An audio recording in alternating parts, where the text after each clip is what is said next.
കഴിഞ്ഞ 3 മാസത്തിലധികമായി ലോകം ആശങ്കയോടെ നോക്കിക്കണ്ട ആ സംഘർഷത്തിന് ഒടുവിൽ വിരാമമാകുന്നു. ആയിരക്കണക്കിന് ആളുകളുടെ ജീവനെടുത്ത 3 മാസത്തിലധികം നീണ്ട യുദ്ധം അവസാനിപ്പിക്കാൻ US പ്രസിഡന്റ് ഡൊണാൾഡ് ട്രംപും ഇറാൻ്റെ ഡെപ്യൂട്ടി വിദേശകാര്യമന്ത്രി ഖാസിം ഗരീബാബാദിയുമാണ് പ്രാഥമിക ധാരണയിലെത്തിയത്. പാകിസ്ഥാൻ്റെയും ഖത്തറിൻ്റെയും മധ്യസ്ഥതയിൽ നടന്ന ചർച്ചകൾക്കൊടുവിൽ വരുന്ന വെള്ളിയാഴ്ച സ്വിറ്റ്സർലൻഡിൽ വെച്ച് ഇരു രാജ്യങ്ങളും ഔദ്യോഗിക ധാരണാപത്രത്തിൽ ഒപ്പുവയ്ക്കും. 3ാം ലോക മഹായുദ്ധത്തിൻ്റെ കരിനിഴൽ വീഴ്ത്തിയ ആ 107 ദിവസങ്ങളിൽ എന്താണ് സംഭവിച്ചത്? എന്തൊക്കെയാണ് പുതിയ കരാറിലെ വ്യവസ്ഥകൾ? നമുക്ക് പരിശോധിക്കാം. അമേരിക്കയും ഇറാനും തമ്മിലുള്ള സുപ്രധാന കരാറിൻ്റെ വിശദാംശങ്ങൾ ഇറാനിയൻ വാർത്താ ഏജൻസിയായ മെഹർ പുറത്തുവിട്ടിട്ടുണ്ട്. 14 ഇന ധാരണാപത്രത്തിൻ്റെ കരട് വിവരങ്ങളാണ് മെഹർ പ്രസിദ്ധീകരിച്ചിരിക്കുന്നത്. എന്നാൽ ഇരു രാജ്യങ്ങളിലെയും സർക്കാരുകൾ ഈ വിവരങ്ങളിൽ ഔദ്യോഗികമായി സ്ഥിരീകരിച്ചിട്ടില്ല. യുദ്ധത്തെ തുടർന്ന് അടഞ്ഞുകിടന്ന തന്ത്രപ്രധാനമായ ഹോർമുസ് കടലിടുക്ക് ഇറാൻ്റെ മേൽനോട്ടത്തിൽ 30 ദിവസത്തിനകം വീണ്ടും തുറക്കുമെന്നതാണ് പ്രധാന വ്യവസ്ഥകളിലൊന്ന്. ഇവിടുത്തെ കപ്പൽ ഗതാഗതത്തിന് ടോൾ ഈടാക്കില്ലെന്ന് ട്രംപ് വ്യക്തമാക്കിയിട്ടുണ്ട്. ഔദ്യോഗിക ചർച്ചകൾ ആരംഭിക്കുന്നതിന് മുന്നോടിയായി അമേരിക്ക ഇറാൻ്റെ മരവിപ്പിച്ചു വച്ചിരുന്ന $12 ബില്യൺ ആസ്തികൾ വിട്ടു നൽകും. ഇറാൻ്റെ യുറേനിയം സമ്പുഷ്ടീകരണം 15 മുതൽ 20 വർഷത്തേക്ക് നിർത്തിവെക്കുന്നതുമായി ബന്ധപ്പെട്ട ചർച്ചകൾ ഇപ്പോഴും അണിയറയിൽ പുരോഗമിക്കുകയാണ്. ഇറാൻ്റെ സുപ്രീം നാഷണൽ സെക്യൂരിറ്റി കൗൺസിൽ അറിയിച്ചതനുസരിച്ച് ലെബനൻ ഉൾപ്പെടെയുള്ള എല്ലാ മുന്നണികളിലെയും സൈനിക നീക്കങ്ങളും യുദ്ധവും ഉടനടി പൂർണ്ണമായി അവസാനിക്കും. ഇറാനുമേലുള്ള നാവിക ഉപരോധവും ഇതോടെ നീങ്ങും. ഇരു രാജ്യങ്ങളുടെയും കസ്റ്റഡിയിലുള്ള നയതന്ത്ര തടവുകാരെയും പൗരന്മാരെയും പരസ്പരം കൈമാറും. മേഖലയിലെ സംഘർഷാവസ്ഥ ലഘൂകരിക്കാൻ US നാവികസേനയും ഇറാൻ്റെ റവല്യൂഷണറി ഗാർഡും തങ്ങളുടെ സന്നാഹങ്ങൾ കുറയ്ക്കും. എന്നിങ്ങനെ നിരവധി നിർദ്ദേശങ്ങളിൽ ഇരു രാജ്യങ്ങളും തമ്മിൽ ധാരണയായതായാണ് വിവരം. തിരിഞ്ഞു നോക്കുമ്പോൾ കഴിഞ്ഞ 108 ദിവസങ്ങൾ അതീവ നാടകീയമായിരുന്നു. ഇറാനെ US സൈന്യം വളയുന്നതിനിടെ പശ്ചിമേഷ്യയിലെ ഒരു തന്ത്രപ്രധാന സൈനിക കേന്ദ്രത്തിന് നേരെ ഉണ്ടായ അപ്രതീക്ഷിത ആക്രമണമാണ് യുദ്ധസമാനമായ ഈ അന്തരീക്ഷത്തിന് തുടക്കമിട്ടത്. തുടർന്ന് പ്രതികാര നടപടിയുമായി USഉം സഖ്യകക്ഷികളും രംഗത്തിറങ്ങുന്നതായിരുന്നു കാഴ്ച. ഇറാൻ്റെ സൈനിക താവളങ്ങൾക്ക് നേരെ US വ്യോമാക്രമണം നടത്തിയപ്പോൾ തങ്ങളുടെ അത്യാധുനിക മിസൈലുകൾ പരീക്ഷിച്ചുകൊണ്ട് ഇറാനും ശക്തമായി തിരിച്ചടിച്ചു.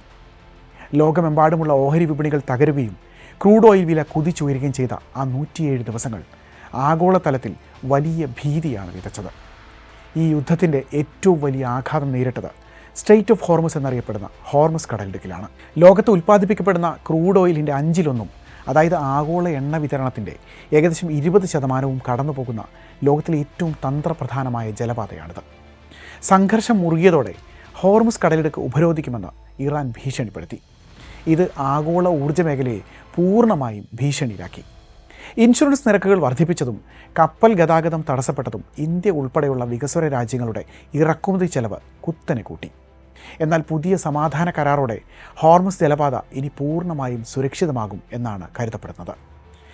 എന്നാൽ ഈ കരാറിനോട് പശ്ചിമേഷ്യയിലെ പ്രധാന ശക്തിയായ ഇസ്രായേൽ എങ്ങനെ പ്രതികരിക്കുന്നു എന്നതും നിർണായകമാണ്. കരാർ പ്രഖ്യാപനത്തിന് തൊട്ടുമുമ്പ് നാടകീയ സംഭവങ്ങളാണ് പശ്ചിമേഷ്യയിൽ അരങ്ങേറിയത്. മണിക്കൂറുകൾക്ക് മുമ്പ് ഇസ്രായേൽ ലെബനനിലെ ബെയ്റൂട്ടിൽ ശക്തമായ വ്യോമാക്രമണം നടത്തിയിരുന്നു. ഇത് കരാർ ഒപ്പിടുന്നത് വൈകിക്കാൻ കാരണമായതിൽ US പ്രസിഡന്റ് ഡൊണാൾഡ് ട്രംപ് അതീവ ക്രുദ്ധനായാണ് പ്രതികരിച്ചത്. ഇസ്രായേൽ പ്രധാനമന്ത്രി ബെഞ്ചമിൻ നെതന്യാഹുവിനോട് ഫോണിൽ സംസാരിച്ച ട്രംപ് തൻ്റെ കടുത്ത അതൃപ്തി പരസ്യമായി അറിയിക്കുകയും ചെയ്തു.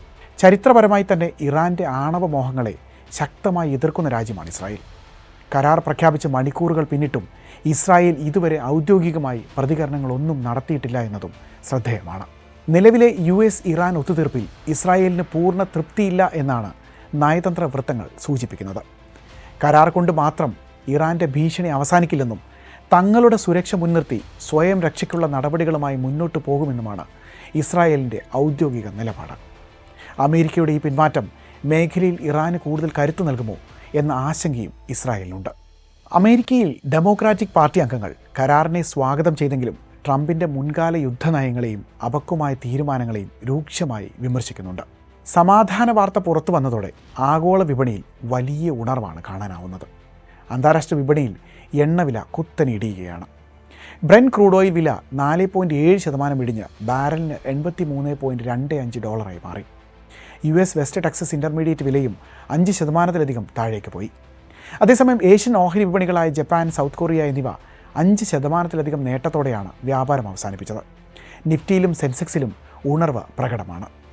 ഈ പുതിയ ധാരണയെ ലോക നേതാക്കൾ ഇരു കൈയും നീട്ടിയാണ് സ്വീകരിച്ചത്. ബ്രിട്ടീഷ് പ്രധാനമന്ത്രി Keir Starmer French president Emmanuel Macron, European Union മേധാവികൾ എന്നിവർ കരാറിനെ സ്വാഗതം ചെയ്ത് രംഗത്തെത്തിയിട്ടുണ്ട്. പശ്ചിമേഷ്യയിൽ സുസ്ഥിരമായ സമാധാനം കൊണ്ടുവരാൻ ഈ നീക്കം സഹായിക്കുമെന്ന് UN secretary general Antonio Guterres പ്രത്യാശ പ്രകടിപ്പിച്ചു. എന്തായാലും ഒരു വലിയ യുദ്ധഭീതിയിൽ നിന്ന് ലോകം താൽക്കാലികമായെങ്കിലും മുക്തമാകുന്നു എന്നത് ആശ്വാസകരമാണ്. വെള്ളിയാഴ്ച ഒപ്പുവെക്കുന്ന ഈ ഒത്തീർപ്പ് ധാരണ പശ്ചിമേഷ്യയിൽ ശാശ്വതമായ സമാധാനം കൊണ്ടുവരുമോ അതോ താൽക്കാലികമായ ഒരു യുദ്ധവിരാമം മാത്രമാണോ ഇതെന്ന് വരും ദിവസങ്ങളിൽ കണ്ടറിയേണ്ടി വരും.